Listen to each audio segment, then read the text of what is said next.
Hey there, Red Hawk Nation. Today is Thursday, January 7th, and I'm Kirthi Gummadi with today's daily update brought to you by Wingspan TV. The latest show on Netflix, the newest trend on social media, the project due in some class, topics such as these seem to fill the lives of teenagers, but religion still has its place for many students.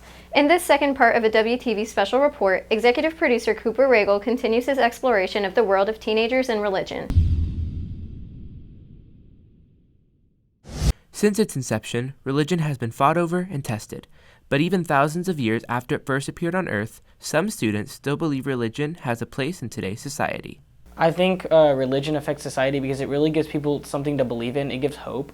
Overall, I think religion itself is like a good way for people to have something to believe in and something to look forward to. It answers questions that like people don't know, like how the earth came to be and where we're going after death and things like that, that really just like puts ease to people's minds. I think that's one big reason why people find religion so intriguing in society. So religion is affecting our society mainly today because it holds people to a certain moral standard or conduct that like it just kind of helps frame society in a way, and so that's why you see it a lot. Stick to what's morally right. So although like there's a lot of disputes over territories and what have you due to religion, it also sets a great standard for people growing up. However, for some students on campus, religion doesn't play a role in their lives. I just grew up in a house that wasn't very religious, so I just never had that in my life. So once I started to form my own beliefs, I decided that I was an atheist. My dad is an atheist, my mom is Catholic, so I did have a little bit of religion in my life, but she's not really practicing, so I didn't really go to church as a kid or have that. But even with a lack of religion, questions can still stir about religious practices and ideals. Even nowadays, I do question sometimes, oh, maybe there is a God, maybe it would be better if I had God in my life because I would have faith and stuff like that. But then I realize, like, I look at the facts and, like, everything that I've been told my entire life, what my dad tells me, what other atheists that I have conversations with tell me, or, like, the media and stuff like that, that, like, I don't believe in it. I've never read the Bible, but I do want to read the Bible because it's always good to be informed about everything in the world. When it comes to the concepts and ideas tied to religion, there's one thing that VARELA struggles with. If, like, there were straight facts, or, like, if did God, because people always say, like, Jesus comes to them, or, like, an angel talks to them. I never believe those stories. I think it's just, like, oh, I'm getting attention. But if God did come to me and was like, I'm here, or there was a straight proof of, like, another being, then I would totally believe in it. Like, I always want to believe in reincarnation of, like, Buddhism, you know, because I think it's just a really cool idea, and I am afraid of just, like, nothing being there, which is also what made me an atheist, because I think people made religion because they're just afraid of dying and want something else to, like, they don't want to just die. They want something else to happen to them. So that's why I'm afraid of the blackness, the nothingness. So I'm like, maybe some reincarnation would be fun. Reporting for WTV, I'm Cooper Regal.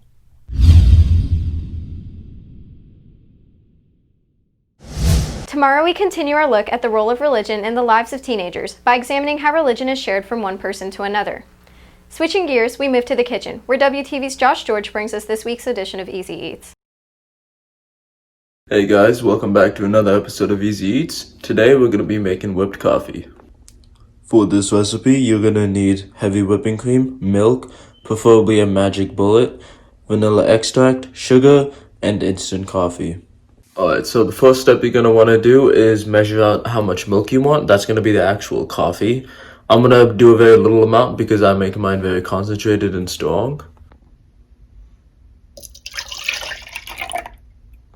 Next, you're going to want to add the instant coffee and the sugar into the milk as well. When adding the instant coffee and the sugar, it is mostly preference, but if you're doing this for the first time, I would recommend just to follow the instructions. Next, when I add the sugar, most of this is preference.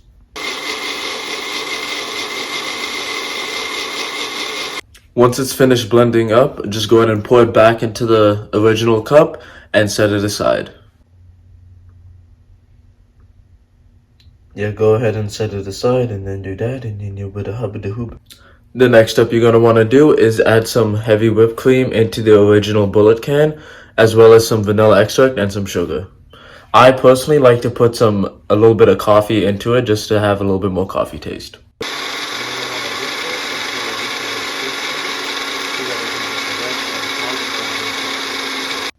Once finished, it should look like something like this, almost like ice cream, so you can just top it on top of your coffee.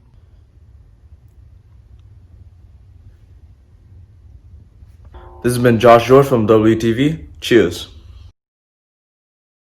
Winter sports are on full swing for the Red Hawk athletic program. WTV's TJ Krylowicz catches you up on what's happening. Boys basketball matched up against the 5-0 Memorial Warriors on Tuesday, trying to end their 4-game losing streak.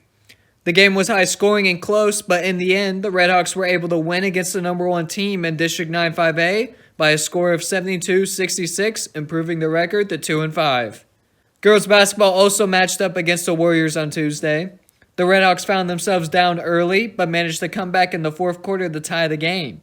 However, the Warriors were able to pull away for a 41-38 win. The Red Hawks are now 5-3 in District 9 5A play.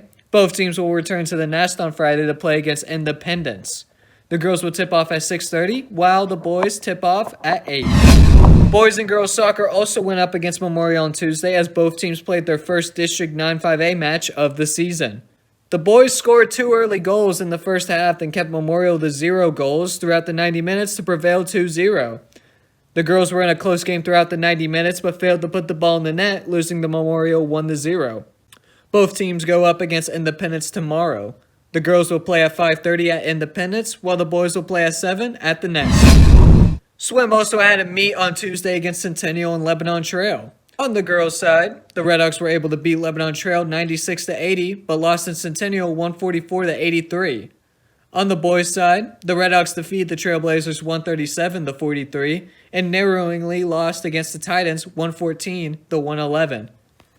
Mallory Showalter led the girls with first place in the 50 free and the 100 free, while Jeffrey Jung got first in the boys 50 free. Jeremy Lane claimed gold in the boys 100 free, and Keith Taylor got first in the boys 100 breaststroke.